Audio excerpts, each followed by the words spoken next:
That was how it began, or should I say ended. I was hurrying home to my wife and kids, and I guess I didn't look too closely when I crossed the intersection. But then Joe Smith, who was driving the car, wasn't on his toes either. He was thinking about that big deal at the office. It hurt pretty bad at first, but that soon passed. It was a lot tougher on my wife and kids and on Joe Smith and his family. Well, anyway, I'm an ex-pedestrian now. I'm one of that not-so-exclusive group of 34,000 people who are killed each year by automobiles. Over 1 million more are injured and maimed. Newspaper reports of automobile wrecks and statistics on the mounting toll taken by accidents are not particularly impressive. Statistics don't bleed or scream with pain. You can't cripple a statistic or smash its face to a jelly or cave its chest. Statistics don't show what happens when children are drowned under the wheels of a car or when a woman is thrown through a windshield. The grisly parade of accident victims goes on and on, the hurt, the maimed, and the dying. Here is death, not peaceful death, but raw and ugly death that comes as a mercy to torn, ragged bodies. 2 out of every 3 accidents are caused by errors in human judgment. If you, the living, will drive and walk with courtesy, caution, and common sense, this needless slaughter can be immeasurably reduced. Pedestrian and motorists must respect each other's rights. There are several important safety rules that pedestrians must bear in mind. Always cross streets at intersections where drivers expect you. Wherever traffic is controlled by signals or a police officer, obey the signals or officer and do not attempt to cross until the go signal is given. Stand on the sidewalk when waiting to cross intersections. Don't try to save a few seconds by stepping down from the curb, or this may happen to you.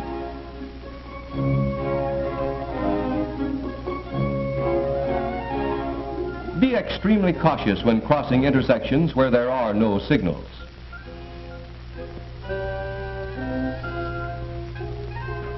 A pedestrian must be constantly alert.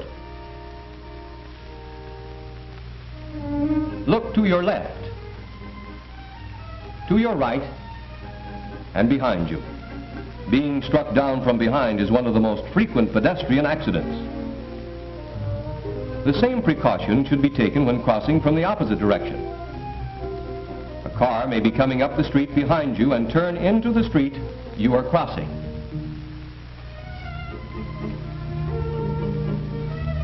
Don't do the unexpected. Drivers are not mind readers. If you change your mind about which way you want to go, do it on the sidewalk, not in an intersection where changing your mind may be fatal.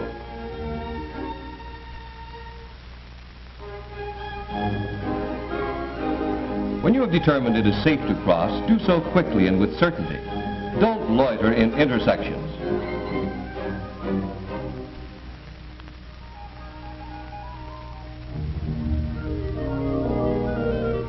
Jaywalking is the most hazardous possible means of crossing. You are more than doubling your chances of being run down. The driver is concerned not only with looking out for pedestrians, but also with watching signals and other vehicles. Adults must not build bad pedestrian habits in children by leading them across streets in mid-block, crossing against signals and other unsafe practices simply because it is expedient to do so.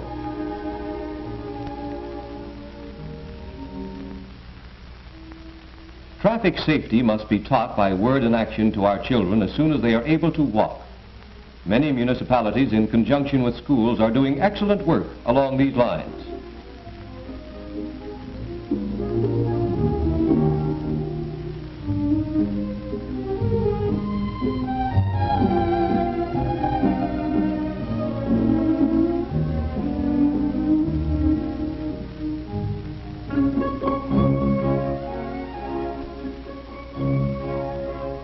Children should be cautioned not to play in the streets.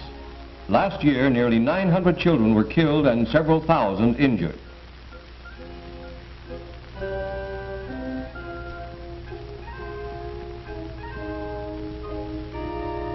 Hitching rides on the back of trucks, streetcars, and automobiles is another dangerous practice through which many children have been badly injured or killed.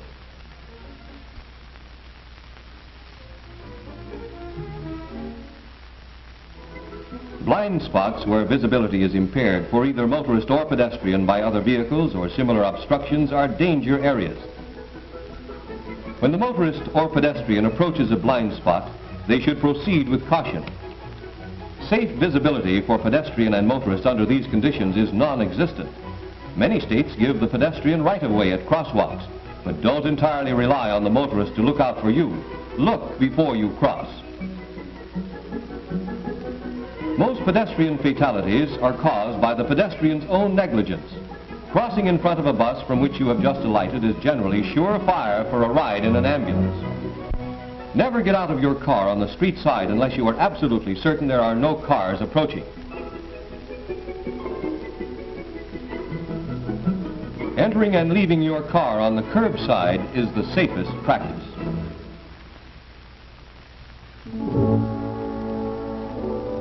Crossing in mid-block is dangerous. The driver of a parked car may suddenly back up and crush you against the other car. Or you may be run down by an approaching car. The driver seldom sees you in time to stop.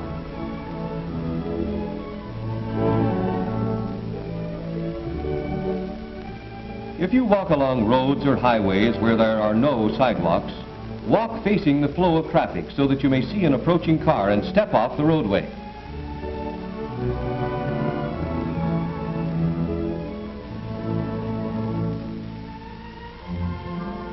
Never walk with your back to approaching traffic. You might be hit or cause a car to swerve, causing a bad accident. You, the driver, must constantly be on the alert and not exceed a safe rate of speed. You are driving along at 30 miles an hour. Suddenly a child runs out 90 feet in front of you. She's paralyzed with fright. You slam on your brakes and come to a halt just 7 feet from the child. But if you were going just 5 miles an hour faster, you would have traveled 30 feet farther. You would have struck the child and traveled 20 feet beyond.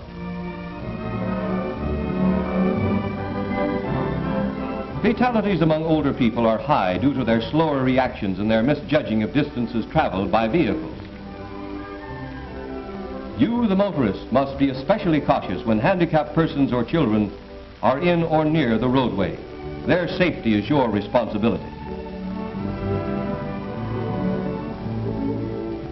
Traffic at night is very hazardous for pedestrians.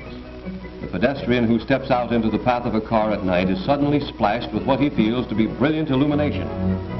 It is difficult for him, no matter how often he himself drives a car at night, to avoid feeling that the headlight glare makes him stand out clearly and boldly.